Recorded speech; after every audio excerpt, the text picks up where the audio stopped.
मुझे पता है कि आप अब घर खरीदने निकले हैं और घर खरीद भी चुके हैं कुछ लोग, और अब आपको ये समझना है कि मैं फिक्स्ड रेट पे जाऊं या फ्लोटिंग इंटरेस्ट रेट के ऊपर जाऊं, और इसीलिए आप हमारा वीडियो देख रहे हैं। तो आज मैं आपको वो सारी चीजें बताने वाला हूं जिसमें आपको ये पता लगेगा कि फिक्स्ड इंटरेस्ट रेट क्या है जो कि फाइनेंशियल इंस्टीट्यूशंस लेंडर आपसे चार्ज करते हैं, और इसमें कौन सा इंटरेस्ट रेट आपके लिए फायदा होने वाला है। ये सारी चीजें मैं आपको आज बताने वाला हूं। नमस्कार, मैं हूं प्रदीप मिश्रा और मेरे साथ जगपाल सांगवान जी हैं। हम दोनों मिलकर आपको ये बताएंगे कौन सा आपके लिए बेहतर ऑप्शन है। और आप प्रॉपर्टी मिश्रा शो देखना शुरू कर चुके हैं। सबसे पहले हम आपको बता रहे हैं फिक्स्ड इंटरेस्ट रेट। बैंक आपसे फिक्स इंटरेस्ट रेट चार्ज करता है। वो फिक्स इंटरेस्ट रेट मतलब स्टार्टिंग में ही बैंक आपको क्लियर कर देता है कि ये एक x% ऑफ रेट है। थ्रू आउट लोन, जब आप लोन ले रहे हैं, थ्रू आउट टेन्योर आपका सेम इंटरेस्ट रेट रहने वाला है। ये बहुत फायदे का सौदा तब होता है जब 7% से बिलो फिक्स रेट होता है। इसमें इंटरेस्ट रेट अगर अप और डाउन हो भी रहे हैं तो आपको कोई फर्क नहीं पड़ रहा। मतलब जैसे मैंने बताया, थ्रू आउट टेन्योर आपका एक इंटरेस्ट रेट होने वाला है, और अगर 7% से वो नीचे है तो ये आपके लिए ज्यादा फायदे का सौदा है कि फिक्स्ड को ऑप्ट करना। वो बात और है कि मैक्सिमम बैंक इस टाइम पर फिक्स पे नहीं जा रहे हैं, वो फ्लोटिंग पे जा रहे हैं। कन्वेंशनल लोन्स तो जैसे कि हम सबको पता ही है कि पहले फिक्स रेट्स पर ही होते थे। ये कॉन्सेप्ट जो फ्लोटिंग रेट का आया है ये करीब 20 से 25 साल पहले आया है। पहले ये कॉन्सेप्ट हमारे यहाँ था नहीं। अभी जब से फ्लोटिंग रेट इंट्रोड्यूस हुआ है, क्योंकि देखा गया है कि इकोनॉमी में चेंजेस बड़े फास्ट हुए हैं इंडिया में। जब हमने इकोनॉमी को खोला, जैसे कि चाइनीज़ इकोनॉमी पहले खोल दी गई थी और इंडियन इकोनॉमी 1990 के बाद ओपन की गई थी, तो उसके बाद ये इकोनॉमिक डिमांड हुई कि फ्लोटिंग रेट भी बैंक्स को इंट्रोड्यूस करना चाहिए, क्योंकि अवेलेबिलिटी ऑफ फंड्स जो थी वो काफ़ी ईज़िली अवेलेबल थी और अच्छे रेट्स पे अवेलेबल थी। और बैंक्स ये नहीं चाहते थे कि हम लोग किसी रिस्क में रहें, क्योंकि बैंक का मोटिव होता है एक प्रॉफिट कमाना। एक डिफाइंड प्रॉफिट है, उसको स्प्रेड भी बोलते हैं होम लोन में। तो वो 2% के करीब, 2.25% के करीब या 1.5% के करीब के अंदर ही बैंक्स प्ले करते हैं। और ये भी रेगुलेटेड होता है आरबीआई से।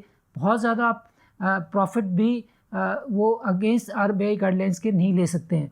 तो इसी के अंदर प्ले करना होता है। उसके अंदर सेफ प्ले करने के लिए बैंक के लिए अच्छा रहता है फ्लोटिंग रेट, क्योंकि बैंक्स जब बोरिंग करते हैं, चाहे वो कस्टमर से डिपॉजिट्स लें या आरबीआई से लें, तो एक सर्टेन परसेंटेज पर वो बोरो करते हैं और उसी फंड को वो डिप्लॉय करते हैं मार्केट में अपना एक स्प्रेड ऐड करके। तो ये बैंक के लिए भी फ़ायदेमंद रहता है फ्लोटिंग, क्योंकि उसको पता होता है उसकी बोरिंग कॉस्ट क्या है और उसकी लेंडिंग कॉस्ट क्या है। तो इस तरीके से फ्लोटिंग रेट इंट्रोड्यूस हुआ। अब हम आपको बताएं फ्लोटिंग में बेसिकली फ्लोटिंग रेट का कॉन्सेप्ट है क्या।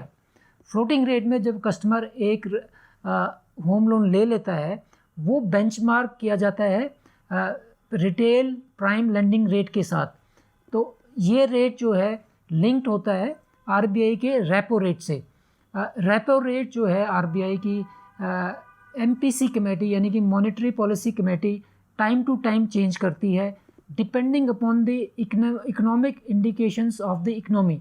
फॉर एग्जांपल, आज के दिन जो रेपो रेट है वो 6.5% है और ये पिछले कुछ 6 से 8 महीने में 6 बार चेंज हो चुका है। यानी कि ये एक टाइम पर आज से 8-7 महीने पहले ये 4% होता था और आज 6.5 है। तो जैसे जैसे रेपो रेट्स चेंज होते हैं ऐसे ऐसे ही कस्टमर का फ्लोटिंग रेट भी घटता और बढ़ता है। अभी कुछ समय से हम देख पा रहे हैं कि ये आरबीआई ने जब 0.5 बेसिस का इंक्रीज़ किया, 50 पैसे का इंक्रीज़ किया, तो फ्लोटिंग रेट भी जो है वो 50 पैसे से बैंक्स बढ़ा सकते हैं। कभी कभी थोड़ा सा ज़्यादा भी बढ़ा सकते हैं, बैंक्स के पास फ्लेक्सिबिलिटी होती है। तो ये time to time quarterly repo rate reset होता है बैंक से, और इस तरीके से फ्लोटिंग ऊपर और नीचे जाता है। तो कॉन्सेप्ट फ्लोटिंग का रेपो रेट से लिंक्ड है। रेपो रेट को थोड़ा सा सरल भाषा में आपको बताने की कोशिश करता हूं।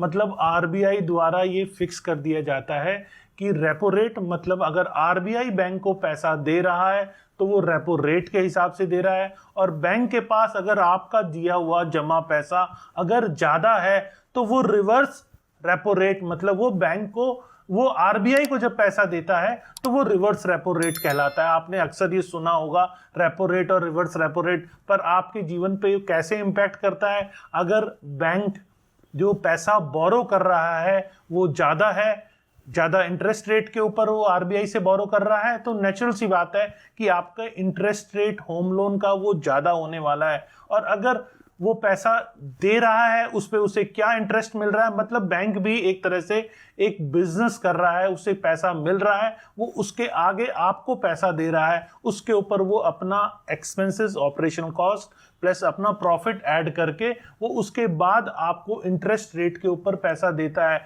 ये मैं आपको पहले ही बता रहा हूँ कि बैंक अपना पैसा सेव करने के लिए वो सारे जो मेजर्स हैं वो उसको ऑप्ट कर लेता है।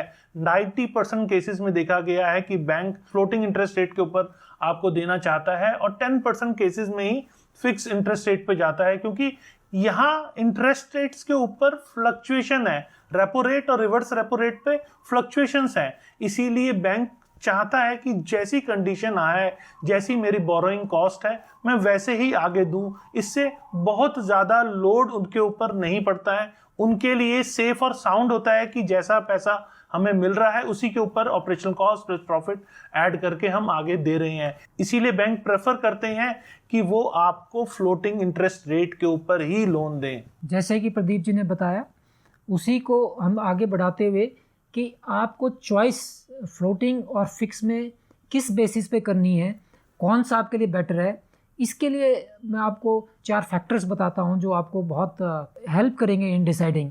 तो इसमें एक तो है कि आप एज ए पर्सन, आपकी पर्सनैलिटी कैसी है, एज ए पर्सन आप क्या हैं। फॉर एग्जांपल कि आपका रिस्क एपेटाइट, मैं कहूँगा रिस्क एपेटाइट आपका कैसा है। तो अगर आपका रिस्क एपेटाइट हाई है, यानी कि फ्लक्चुएशंस होती हैं तो आपको इम्पैक्ट नहीं करती, तो आप फ्लोटिंग लीजिए। लेकिन अगर आपको थोड़ी सी भी फ्लक्चुएशंस आपको एक्सेप्टेबल नहीं है तो आपको फिक्स रेट ऑफ इंटरेस्ट लेना चाहिए। तो ये आपकी पर्सनैलिटी का पार्ट है, जो एक पार्ट। दूसरा पार्ट है अनदर फैक्टर जिसको मैं कहूँगा वो है एज। अगर आप यंग एज में हैं तो आप फ्लोटिंग रेट को प्रेफर कर सकते हैं, क्योंकि आप टेन्योर भी लंबा लेंगे और लंबे टेन्योर में रेट्स ऊपर भी जाएंगे नीचे भी आएंगे और आपके एवरेजिंग रेट जो है वो अच्छा हो जाता है। वेयर एज फिक्स में वो कांस्टेंट रहता है, वो थोड़ा सा हाई एज ब्रैकेट में 45, 50 जो कि नियरिंग 60 तक उन्होंने लोन रीपे करना है, तो उन लोगों के लिए अच्छा रहेगा जिनकी एज ज़्यादा है, क्योंकि उनको पता होना चाहिए कि इसी ईएमआई को हमने रेगुलर पे करना है, हमारी ईएमआईज फ्लक्चुएट नहीं होंगी। जगपाल जी, हमारे लिसनर्स मैक्सिमम जो हैं वो 25 से 44 ईयर्स के एज हैं। आपने उनको ज़्यादा बोल दिया है एज, वो ठीक नहीं है। मैं कहूँगा कि यंग लोग हैं, अगर आप 25 से 44 ईयर्स के भी हैं तो आप यंग कैटेगरी में आते हैं, लेकिन बैंक उस तरह देखता है, इसीलिए आप उस चीज़ को फील मत कीजिएगा। प्रदीप जी, आपने बिल्कुल ठीक कहा, लेकिन आपको शायद मैं करेक्ट कर दूं कि लोन जो है 15 से 20 साल के लिए जाता है, मैंने उसको ऐड करके बताया है। अच्छा, ठीक है। तो हमने एज फैक्टर की बात की, हमने रिस्क एपेटाइट की बात करी। तीसरी बात हम जो करेंगे कि इम्पॉर्टेंट फैक्टर जो आपको डिसाइड करने में हेल्प करेगा वो है बेसिकली कि आप क्या एक्सपेक्ट कर रहे हैं अपनी इनकम में। यानी कि आने वाले टाइम में आपकी इनकम बढ़ेगी तो आपको फ्लोटिंग रेट ले सकते हैं, क्योंकि आपकी अगर इंटरेस्ट रेट बढ़ भी जाएगा तब भी आप उस लोन को सपोर्ट कर पाएंगे। या आप एक्सपेक्ट कर रहे हैं कि आप कुछ एडिशनल इनकम आपकी फैमिली में आने वाली है, आपको प्रॉपर्टी आपने जो खरीदी उससे रेंटल इनकम आएगी, या आपकी वाइफ जो है एक सर्टेन पीरियड के बाद अर्निंग मेंबर बन जाएंगी। तो अगर आपकी इनकम बढ़ रही है तो आप थोड़ा रिस्क ले सकते हैं, तो आपको फ्लोटिंग पे जाना चाहिए। और अगर आपको लगता है कि आपका इनकम मोर और लेस कांस्टेंट इतना ही रहेगा तो आपको बेटर ये रहेगा आप फिक्स में जाएं, क्योंकि फिक्स में आपको पता होता है कि ये मेरा ईएमआई का एक्सपेंस है, ये मेरा हाउस होल्ड एक्सपेंस है, तो आप लोग उसमें कोई डिस्टर्बेंस आपको नहीं आएगी। एक और फोर्थ फैक्टर जो मैं आपको बताऊंगा वो ये है कि जब आप लोन लेते तो आप 15 साल, 20 साल या 25 साल के लिए हैं, depending upon your age and the comfortability of the bank.